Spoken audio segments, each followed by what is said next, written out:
সম্মানিত হাজিরি, কিছু আমলের কথা আপনাদের সামনে শেয়ার করি, কিছু গুরুত্বপূর্ণ আমল, যে আমলগুলো ভুলেও মিস করেন না। রমজানের 25টা আমলের কথা বলবো, 25টা আমল যেটা পুরো রমজানে কখনো ছাড়বেন না, মিস করবেন। 1 নাম্বার, যেটা আল্লাহ রাসূল সাল্লাল্লাহু আলাইহি ওয়াসাল্লাম বলেছেন, তোমরা রমজানে রোজা রাখো চাঁদ দেখে, চাঁদ দেখে রোজা রাখো। আর কি করো? চাঁদ দেখে রোজা ভাঙো। তাহলে চাঁদ দেখা একটা ইবাদত, একটা আমল, একটা সুন্নাহ। রাসূলুল্লাহ সাল্লাল্লাহু আলাইহি ওয়াসাল্লাম বলেছেন চাঁদ দেখো তোমরা, কারণ চাঁদ দেখলেই সওয়াব, চাঁদ দেখলেই ফজিলত। আল্লাহ রসুল যেহেতু দেখতেন, সাহাবা একরাম যেহেতু দেখতেন, তাবিরা যেহেতু দেখতেন, আপনিও দেখবেন। চাঁদ দেখবেন যে চাঁদ উঠলো কিনা, এটা দেখাও সওয়াবের কাজ। অতএব এটা দেখাও একটা সুন্নাত ইবাদত। চাঁদ দেখে দোয়া পড়তে হয়। আল্লাহ রসুল সাল্লাল্লাহু আলাইহি ওয়াসাল্লাম পড়তেন চাঁদ দেখে দোয়া, আল্লাহুম্মা আহিল্লাহু আলাইনা বিল ইয়ুমনি ওয়াল ঈমান, আল্লাহুম্মা আহিল্লাহু আলাইনা বিল ইয়ুমনি ওয়াল ঈমান ওয়াস সালামাতি ওয়াল ইসলাম, ওয়াস সালামাতি ওয়াল ইসলাম, রব্বি ও রব্বুকাল্লাহ, রব্বি ও রব্বুকাল্লাহ। দুবার করে বললাম, আরেকবার বলছি, মনোযোগ দিয়ে শুনে।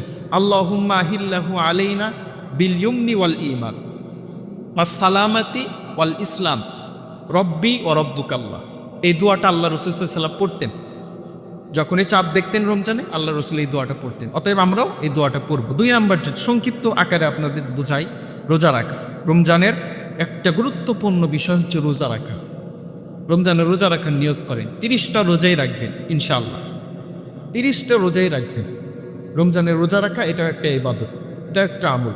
3 নাম্বার, তারাবি পড়া। রমজান মাসে তারাবি পড়া এটাও একটা ইবাদত। তারাবি পড়বেন রমজান মাসে। এখন তারাবি কয় রাকাত, এটা নিয়ে অনেক মতভেদ আপনারা করেন, তাই না?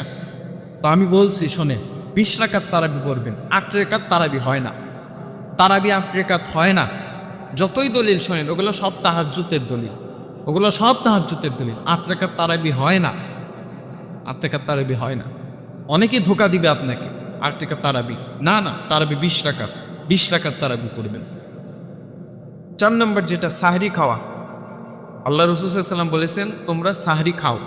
ওই সাহরির সময় ওঠো, ওই সময়টা বরকতপূর্ণ, দোয়া কবুলের সময়, সাহরির সময়। সাহরি খাওয়াও বরকত, সাহরি খাবেন। অনেকে উঠতে চান না, সেহরি খাওয়া, সেহরি খাবেন, উঠবেন। সেহরি না খেলেও রোজা হবে, তবে সেহরির সময়টা বরকতপূর্ণ। আমরা তো বরকতই চাই, রহমতই চাই, এই জন্য সেহরির সময় উঠবেন, সেহরির সময় উঠে সেহরি করবেন, এটা সুন্নাত। 5 নম্বর, যেটা সেহরি শেষের দিকে খাওয়া, এটাও সুন্নাত। রাসূলুল্লাহ সাল্লাল্লাহু আলাইহি ওয়াসাল্লাম সেহরি শেষের দিকে খেতেন।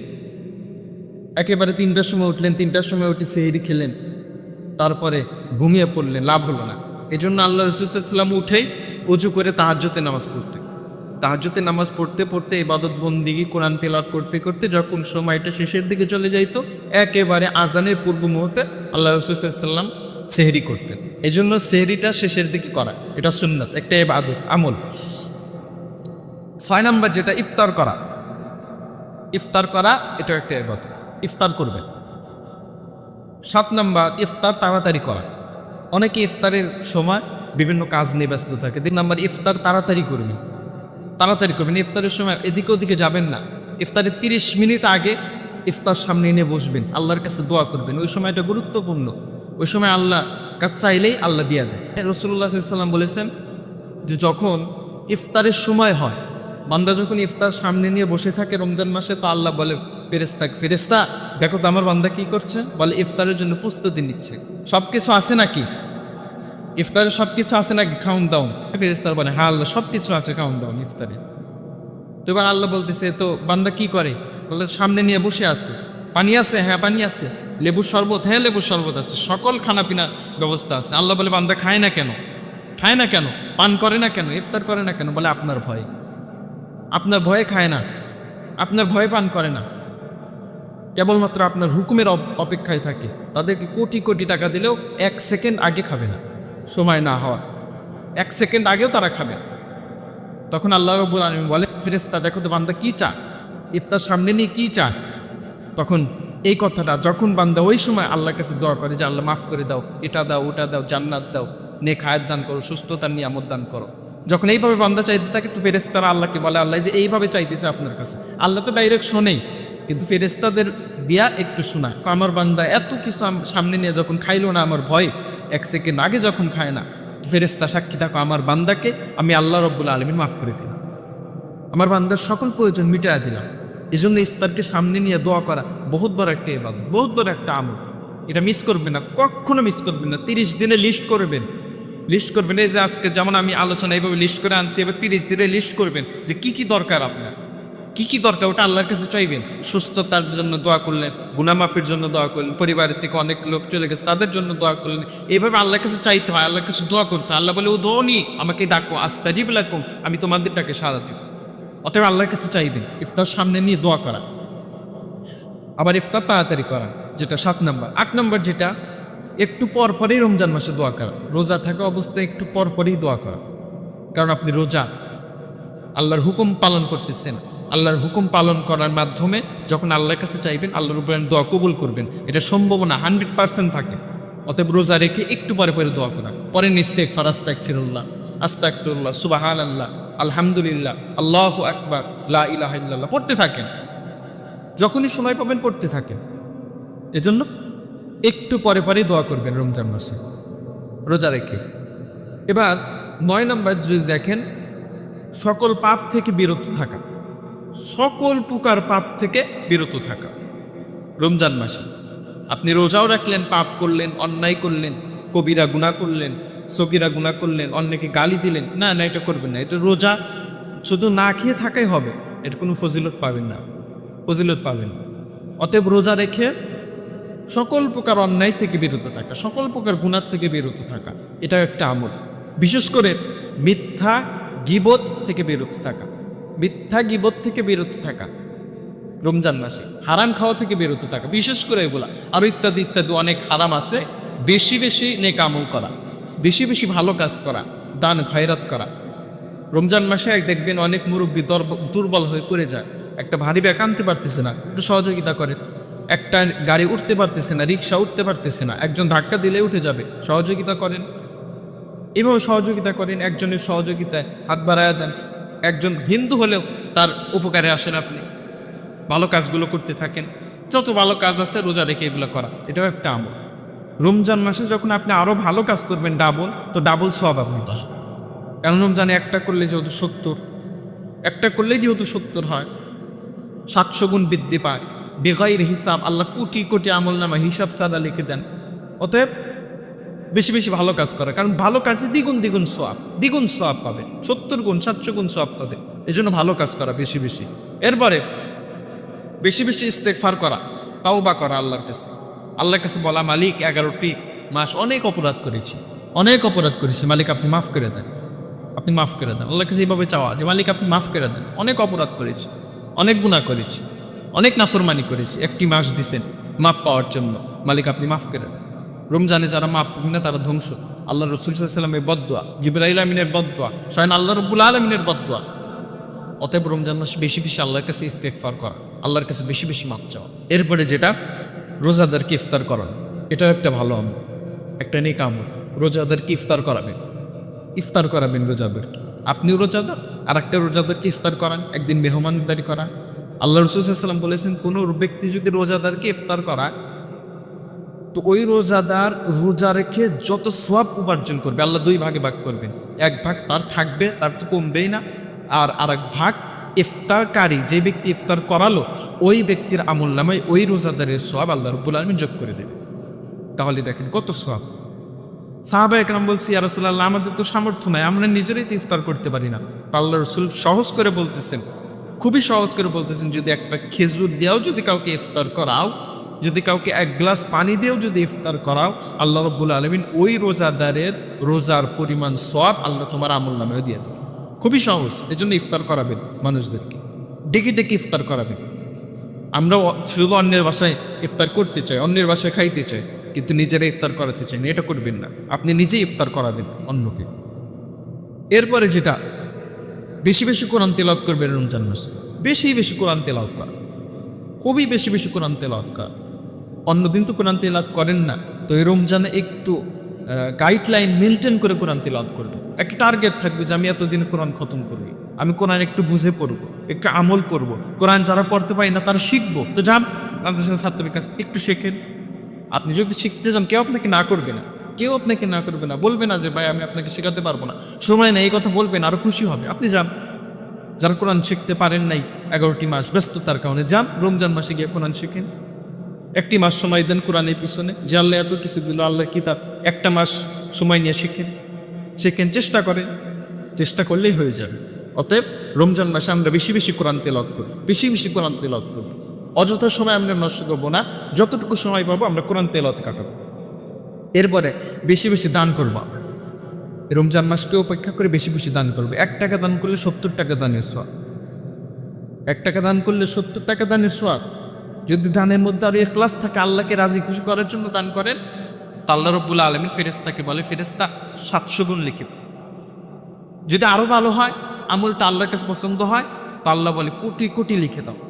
যদি এরপরে আরো বেশি পছন্দ হয়, তা আল্লাহ বলে ফেরেশতারা রাখো, লেখার দরকার নেই, তোমাদের এই কলমে বান্দার সওয়াব লিখে কুলাবে না, আমি বান্দার পুরস্কার আমি আল্লাহ নিজ কুদরতে হাতে দিয়ে দেব, আমি আল্লাহ নিজ কুদরতে হাতে দেব, এটা তোমার লেখার দরকার নেই।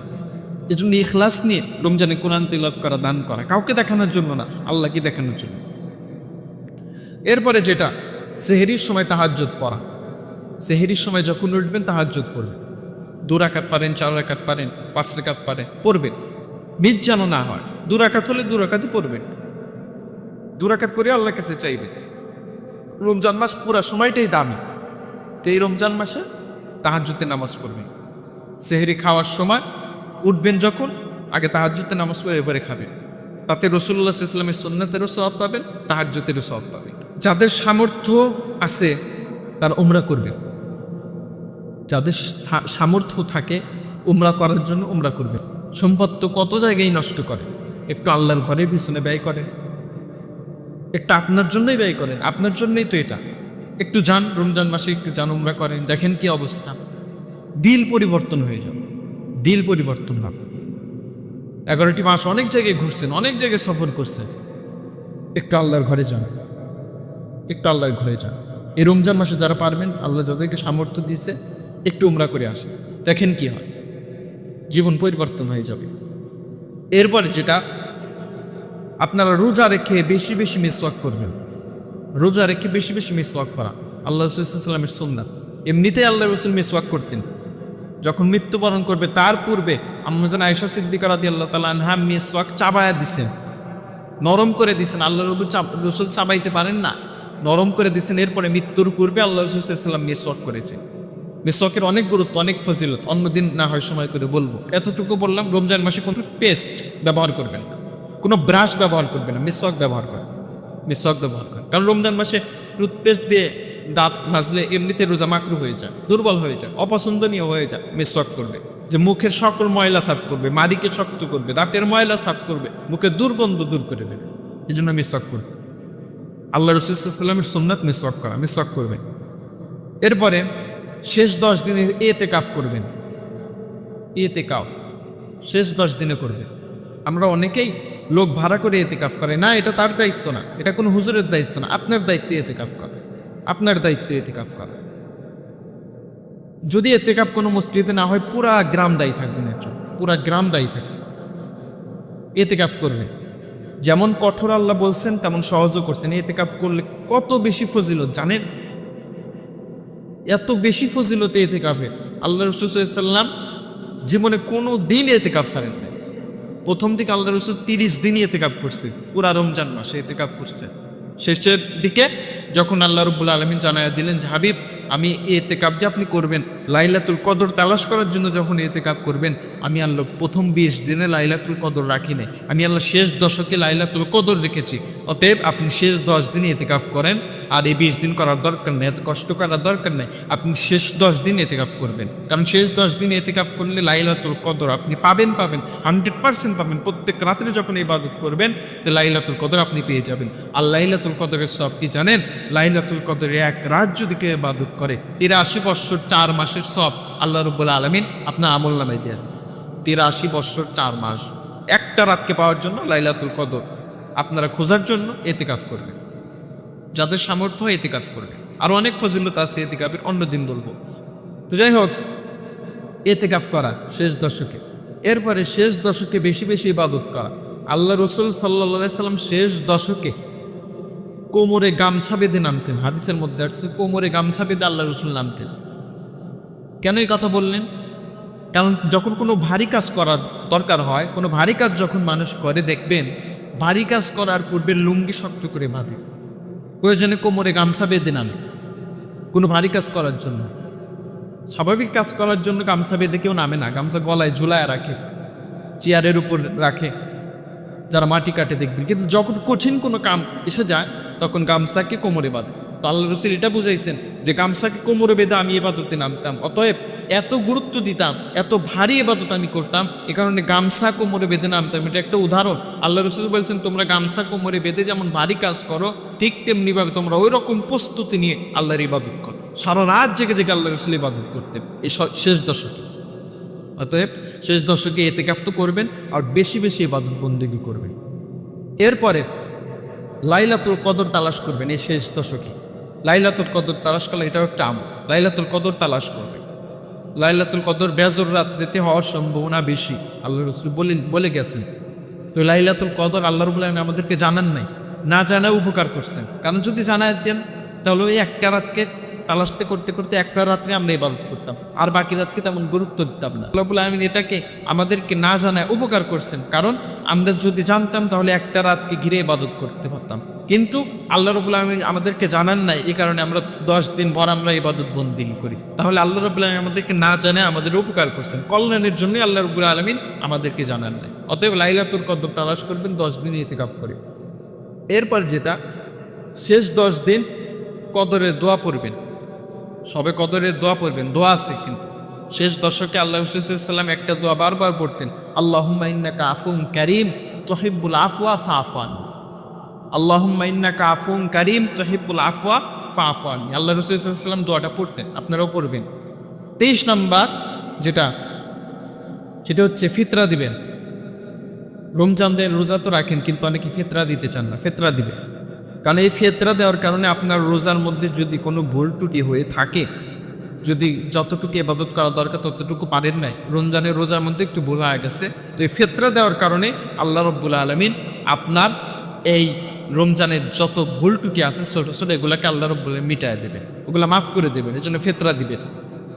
রমজানের রোজা রাখলেন, ফিতরা দিলেন না, হলো না, ভুল ত্রুটি থেকেই গেল। অতএব ফিতরা দিলে ভুল ত্রুটিগুলো আল্লাহ মাফ করে দেবেন। এরপরে যেটা 24 নম্বর 5 ওয়াক্ত নামাজ পড়বেন, পুরা রমজান জুড়ে নামাজ পড়বেন। মনে রাখবেন রমজানের রোজা একটা ফরজ, রমজানের রোজা একটা ফরজ, আর 5 ওয়াক্ত নামাজ 5টা ফরজ। এই জন্য রমজানের রোজা একটা ফরজ, 5 ওয়াক্ত নামাজ 5টা ফরজ, 5 ওয়াক্ত নামাজ পড়বে। এরপরে যেটা নবীর উপর বেশি বেশি দরুদ পড়বে। রমজানে রোজা রেখে নবীর উপর বেশি বেশি দরুদ পড়বে, বেশির থেকে বেশি দরুদ পড়া নবীর উপরে রমজানের রোজা রেখে। আল্লাহ রাব্বুল আলামিন এই 25টা আমল আমাদের সকলকে করার তৌফিক দান করে।